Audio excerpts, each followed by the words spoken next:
আসসালামু আলাইকুম। হ্যালো বন্ধুরা, আমি আলামিন আছি আপনাদের সাথে।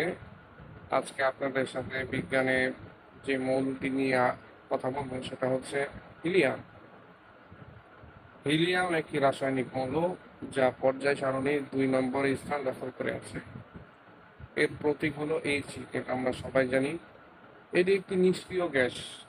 আর নিষ্ক্রিয় গ্যাস হচ্ছে যে কিনা নিজের অবস্থানে থাকে, অন্যান্য গ্যাসের সাথে বিক্রিয়া করে না, মৌলের সাথে বিক্রিয়া করে না। নিষ্ক্রিয় অবস্থায় এর অবস্থান। হিলিয়াম হলো এক ধরনের হালকা, রঙহীন, গন্ধহীন, স্বাদহীন গ্যাস। স্থিতিশীল ও অক্সিজেন বা অন্য কোনো মৌলের গ্যাসের সাথে সহজে বিক্রিয়া করে না। এর উৎস হচ্ছে হিলিয়াম সাধারণত প্রাকৃতিক গ্যাসের খনিতে পাওয়া যায়। মহাবিশ্বে এটি দ্বিতীয় সবচেয়ে প্রচুর মৌল, যেটা মহাবিশ্বে বেশি পাওয়া যায়। 1868 সালে সূর্যের বর্ণালী বিশ্লেষণের মাধ্যমে পাওয়া যায়। পরমাণুর সংখ্যা 2, পরমাণুর ভর প্রায় 4 গ্রাম।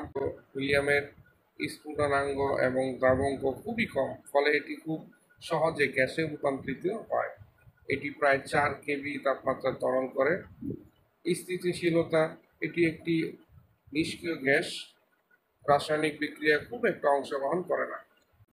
হিলিয়াম খুব হালকা গ্যাস হয়। বেলুন বা এয়ারশিপ যেগুলো আছে ওগুলোতে হিলিয়াম গ্যাসটা ইউজ করা হয়, যাতে এগুলো বাতাসে ভাসমান থাকে। গ্যাসটা খুব হালকা বলেই এটা ইউজ করা হয়।